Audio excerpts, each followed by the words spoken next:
சகோதர சகோதரிகளே, ஆண்டவராய் இயேசுவின் நாமத்தினாலே உங்களை வாழ்த்துகிறோம்.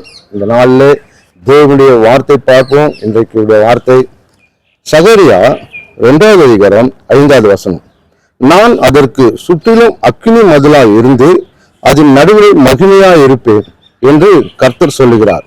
இன்றைக்கு கர்த்தர் சொல்லுகிற வார்த்தை, உன்னை சுற்றி ஆண்டவர் அக்கினி மதிலா இருக்க போறார். என்னை சுத்தி யாருமே இல்லை, எனக்கு பாதுகாப்பு இல்லை அப்படின்னு நினைத்து கொண்டிருக்கிறாயா?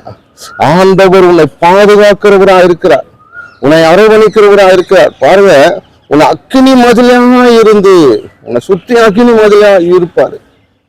எலிசா அவரு ராணுவம் பிடிக்க வந்துடுச்சு, இனி அவ்வளவுதான் சொல்லிட்டு கேசி சொல்றாரு, ஆண்டவரே நான் என்ன செய்வேன் அப்படின்னு சொல்லுவார். ஆனால் அவனுடைய ஆண்டவரே அவனுடைய கண்களை திறந்தாருன்னு சொல்லும் போது, அவன் கண்களை ஆண்டவர் திறக்கும் போது அவன் பார்க்கிறான், அந்த இராணுவத்தை காட்டிலும் தேவனுடைய இராணுவம் அந்த மலையை சுத்தி அக்கினி மதிலா இருக்குது. அப்போ அப்படியாப்பட்ட ஆண்டவர் உன் குடும்பத்தையும் உன்னையும் சுத்தி அக்கினி மதிலா இருப்பாரு. உன் துக்க நாட்கள்ல எதனா வேதனைப்பட்டு எனக்கு யாருமே இல்லை, எனக்கு துணை செய்வார் யாருமே இல்லைன்னு நினைத்து கொண்டிருக்கிறார்.